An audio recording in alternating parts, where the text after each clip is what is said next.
मित्रों, मैं आप सभी को यहाँ पर रहस्य और रोमांच से भरी हुई हिंदी कहानियाँ सुना रहा हूँ। आज की कहानी है शेर बनाने का अपराध किसने किया। कुसुमपुर नगर में एक राजा राज्य करता था।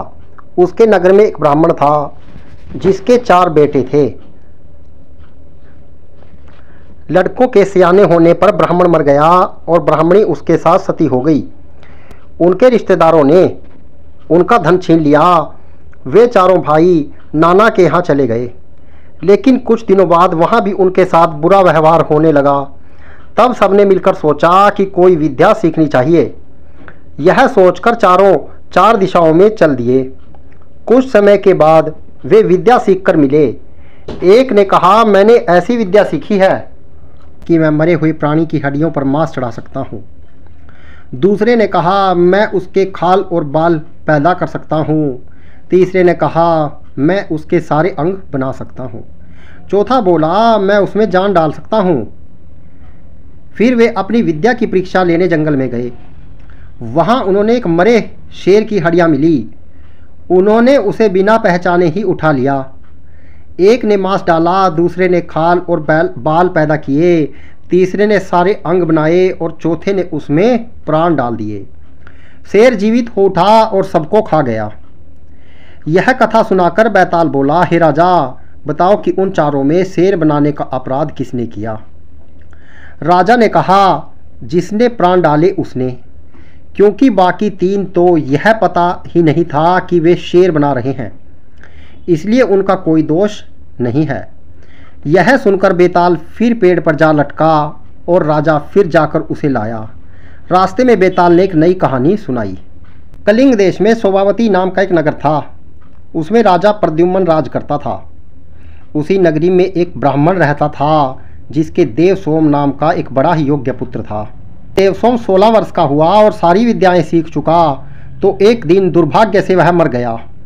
बूढ़े माँ बाप बड़े दुखी हुए। चारों ओर शोक छा गया। जब लोग उसे लेकर शमशान में पहुँचे तो रोने पीटने की आवाज़ सुनकर एक योगी अपनी कुटिया में से निकलकर आया। पहले तो वह खूब जोर से रोया, फिर खूब हंसा, फिर योग बल से अपना शरीर छोड़कर उस लड़के के शरीर में घुस गया। लड़का उठ खड़ा हुआ। उसे जीता देखकर सब बड़े खुश हुए। वह लड़का वहीं तपस्या करने लगा।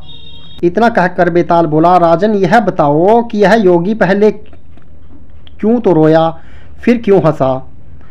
राजा ने कहा, इसमें क्या बात है। वह रोया इसलिए कि जिस शरीर को उसके माँ बाप ने पाला पोसा और जिससे उसने बहुत सी शिक्षाएं प्राप्त की, उसे छोड़ रहा था। हंसा इसलिए कि वह नए शरीर में प्रवेश करके और अधिक सिद्धियां प्राप्त कर सकेगा। का यह जवाब सुनकर बेताल फिर पेड़ पर जा लटका। राजा जाकर उसे लाया तो रास्ते में बेताल ने कहा, हे राजन, मुझे इस बात की बड़ी खुशी है कि बिना जरा सी भी हैरान हुए तुम मेरे सवालों का जवाब देते रहे हो और बार बार आने जाने की परेशानी उठाते रहे हो। आज मैं तुमसे एक बहुत भारी सवाल करूंगा, सोचकर उत्तर देना। किसी नगर में मांडलिक नाम का राजा राज्य करता था। उसकी पत्नी का नाम चंडवती था। वह मालव देश के राजा की लड़की थी। उसके लावण्यवती नाम की एक कन्या थी।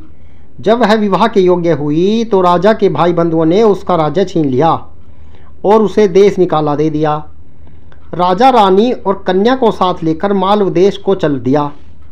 रात को वे एक वन में ठहरे। पहले दिन भीलों की नगरी में पहुँचे। राजा ने रानी और बेटी से कहा कि तुम लोग वन में छिप जाओ, नहीं तो भील तुम्हें परेशान करेंगे। वे दोनों वन में चली गई। इसके बाद भीलों ने राजा पर हमला किया। राजा ने मुकाबला किया, पर अंत में वह मारा गया और भील चले गए।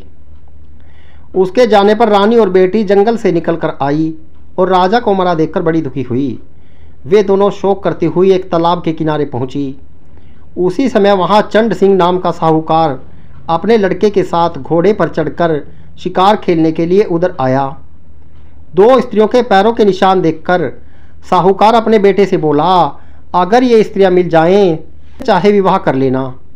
लड़के ने कहा, छोटो पैर वाली छोटी उम्र की होगी, उससे मैं विवाह कर लूँगा, आप बड़ी से कर लेंगे। साहूकार विवाह नहीं करना चाहता था, पर बेटे ने बहुत कहने पर राजी हो गया। थोड़ा आगे बढ़ते ही उन्होंने दोनों स्त्रियां दिखाई दी। साहूकार ने पूछा, तुम कौन हो। रानी ने सारा हाल कह सुनाया। साहूकार उन्हें अपने घर ले आया। संयोग से रानी के पैर छोटे थे, पुत्री के पैर बड़े, इसलिए साहूकार ने पुत्री से विवाह किया। लड़के ने रानी से विवाह किया और इस तरह पुत्री सास बनी और माँ बेटे की बहू। उन दोनों ने आगे चलकर कई संतानें हुई। इतना कहकर बेताल बोला, राजन बताइए, माँ बेटी के जो बच्चे हुए उनका आपस में क्या रिश्ता हुआ? यह सवाल सुनकर राजा बड़े चक्कर में पड़ा। उसने बहुत सोचा पर जवाब न सूझ पड़ा, इसलिए वह चुपचाप चलता रहा। बेताल यह देखकर बोला, राजन कोई बात नहीं, मैं तुम्हारे धीरज और पराक्रम से खुश हूँ। मैं अब इस मुर्दे से निकला जाता हूँ, तुम इसे योगी के पास ले जाओ। जब वह इस मुर्दे को सिर झुकाकर प्रणाम करने को कहे तो तुम कह देना कि पहले आप करके दिखाओ। जब वह सिर झुकाकर बतावे तो तुम उसका सिर काट लेना। उसका बलिदान करके तुम सारी पृथ्वी के राजा बन जाओगे। सिर नहीं काटा तो वह तुम्हारी बलि देकर सिद्धि प्राप्त करेगा। इतना कहकर बेताल चला गया और राजा मुर्दे को लेकर योगी के पास आया।